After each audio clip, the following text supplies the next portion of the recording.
volta no Antenados na Geral, estamos falando um pouco sobre aquele fruto podre que estraga todos os que estão em contato ou perto dele.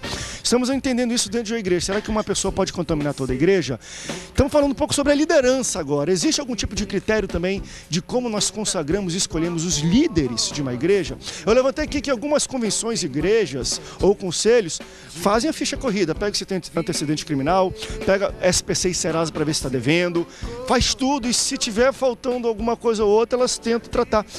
Tem muitas pessoas, uma vez eu já debati um pouco sobre isso, sobre o critério de escolha de líderes, e vários pastores até participaram e ligaram e falaram: André, eu já devi muito, quem nunca deveu?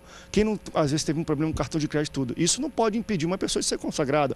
Teve duas ou três pessoas que falaram: André, eu já tive antecedentes criminais, eu não era cristão, Jesus me alcançou e me regenerou. Se eu fosse entrar no critério desse, eu não passaria, porque eu tenho antecedentes criminais e complicados. Os pastores não acreditam em regeneração? Como é que também a gente pondera isso? Até que ponto a gente bota em quarentena alguém que tem antecedentes criminais ou de dívidas ou qualquer outro, e como é que vocês entendem? Até pedófilo. Se alguém teve problema e fala: pastor, eu já tive problema e Deus me regenerou, você aceitaria uma pessoa dessa? É complicado. O apóstolo Paulo nos apresenta ali os critérios pelos quais nós devemos destacar alguém para o ministério.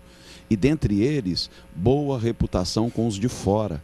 Foi assim desde Atos dos Apóstolos, quando eles destacaram os 7 primeiros diáconos. Não bastava ser cheio do Espírito Santo, não bastava preencher todos os critérios, tinha que ter boa reputação, por conta da repercussão do seu testemunho.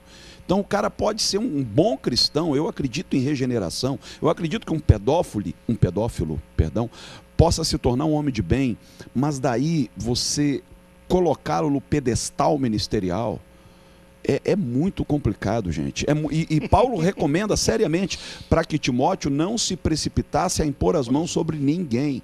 Eu confesso para vocês, nesses meus 26 anos de ministério pastoral, eu já me precipitei algumas vezes. E dói quando eu lembro das vezes em que eu, às vezes por coleguismo, não, esse cara é de Deus, o cara tem carisma, mas de que adianta ter carisma e não ter caráter? E ter uma vida pregressa. Veja, tudo bem, se ele veio do mundo, Paulo, por exemplo, foi um perseguidor implacável do evangelho e tal, mas teve uma história de transformação, e durante muito tempo, Paulo teve que caminhar ao lado de alguém para que fosse uma espécie de fiador. Ele nunca estava sozinho. Alguém dizia: não, eu estou aqui como testemunha viva, esse cara realmente foi transformado. Porque quem é que me garante que o cara foi transformado? Mas o problema agora, hein, André, é que tem gente que faz assim, ó: sou pastor. Faz assim, ó: sou bispo. Só apóstolo. Se autoimpõe. Você assistiu aquele filme O Apóstolo do Robert Durval? Não passa por ninguém. Esse O Apóstolo é um filme muito interessante do Robert Durval. Ele é um cara sensacional, né? E ele faz isso, ele se batiza, ele joga o carro dele, ele está fugindo de um crime. Ele flagrou a esposa com o amante, foi lá e matou. Aí fugiu para uma cidade pequenininha, chegou lá e encontrou uma igreja sem pastor. Ele diz: opa! O que ele faz? Ele pega o carro, ele joga o carro no rio, vai lá e se batiza, impõe as mãos e diz: pronto, agora eu sou pastor. Vai lá, se apresenta como tal e é recebido como pastor. E aí? Toda hora chega um e se apresenta para você: eu sou pastor. Pastor aonde? Formado aonde? Discipulado por quem? Como é que você chegou aqui? É muito perigoso, gente. Vamos botar uma pena no negócio que para mim tem que ter pena, que nós temos que pensar. Nós somos seres humanos, todos nós somos um pouco de filósofos. Como Deus escolhe? O que vocês me diriam de Moisés? Ele poderia ser líder do povo de Deus? O que Moisés fez na sua saída do Egito? O que ele fez? Assassinou. Depois, o que Moisés faz?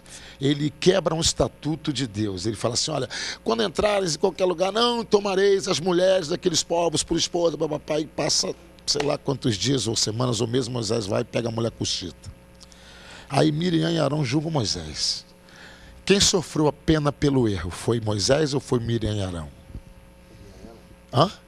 Miriam e Arão. Então, vamos tomar cuidado, porque eu já falei que eu gosto de analisar as coisas da Bíblia, eu fico meio preocupado. Tá duro para falar, aguenta um pouco. Então, conclusão. Manda quem pode. Em momento algum, pelo erro de Moisés, ele foi, vamos dizer assim, banido ou expulso pelo erro pelos atos, né, que ele cometeu, pelo erro de ter até matado um homem. Ele continuou lá líder, e pelo contrário, líder absoluto. Só que Moisés passou por um tempo de tratamento, foram 40 anos. É isso que nós temos que falar.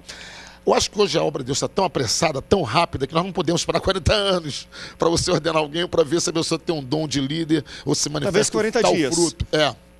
É um erro. É um erro.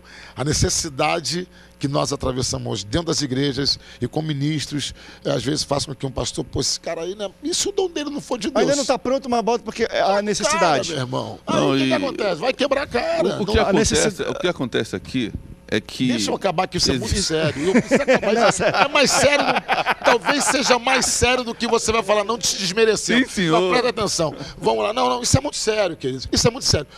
O líder que o aprovou e, né, ordenou, não se preocupou em saber dos antecedentes, como já foi falado aqui. Alguém vai surgir um dia, sei lá, um ano, 2... E eu conheço aquele cara ali, pô, cara, isso aí foi uma pilantra, transava com a minha vizinha, tá na igreja. O cara não sabe se foi a vida pregressa ou se foi depois convertido. Isso vira uma fofoca. Aí aquela pessoa que é boazinha, membro fiel, abre a língua, né, é usada pelo diabo e causa uma... Vamos dizer assim, o que o senhor abomina? Qual é a única coisa que o senhor abomina? O que levanta contenda entre os irmãos. Se Deus abomina, Deus não aceita. Conclusão. Por falta de diálogo, por falta de espiritualidade do cara em confessar até para o líder dele, eu já tive um problema no passado, mas eu me regenerei. Se sua mãe depois souber alguma coisa, procura saber o tempo. Aí a pessoa, por não ser explícito ou não saber chegar também, vai fazer com que o meu irmão aqui peque. E aí? Deus vai julgar quem? Vai julgar o meu irmão, que o deu a língua ao diabo, cometeu um pecado terrível, entendeu? De condenação, julgamento e o pior. Ele levantou uma fofoca mentirosa. Então, queridos, isso é uma coisa muito difícil para nós tentarmos em, sei lá, 1 hora ou 1h20 discutirmos, porque mexe com uma série de conceitos espirituais. Poxa, E bom senso, eu acho mais do... É complicado. Porque a gente bota aqueles critérios, e eu acho que de fato tem vários pastores que até hoje são ordenados, por exemplo, já tiveram problema em SPC Serasa, tiveram antecedentes criminais, tudo bem, mas eu acho que também entra na questão do bom senso, não é nem tanto a espiritualidade, aquilo que até o bispo falou. Pois o rapaz já teve problema com pedofilia. Por mais que ele seja regenerado, eu acredito, eu não vou botar para trabalhar com criança. Nunca, bota pra Quer ser ser, Deus transformou? Talvez algo administrativo, mas é muito... Por quê? Porque é bom senso. Hoje é bom senso, porque hoje eu acredito essas questões morais, elas são muito, para crente, é uma coisa muito complicada. Eu acho que as pessoas estariam mais à vontade em serem pastoreadas por vamos dizer assim, um ex-assassino que matou alguém do que um ex-pedófilo. Por quê? Porque essa questão moral é muito André, complicada. não é à toa gente. que os reis colocavam para tomar conta dos seus haréns, quem? O eunuco.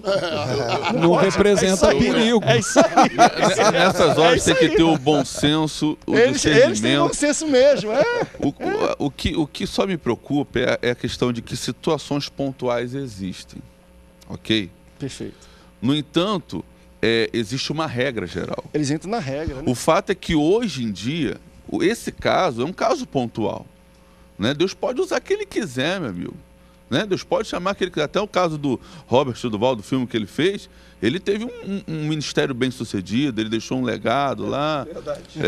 As pessoas, enfim, Deus só eu vi usou o até filme o cara também. que se Mas é ficção, é ficção. Não, sim. Não Sim, imitem na isso ficção, não, gente. Foi um caso Que vai ter de carro na pontual, Baía de foi um Guanabara. caso bastante pontual. Mas o que eu vejo hoje é que as exceções estão virando regra e as regras estão virando exceção.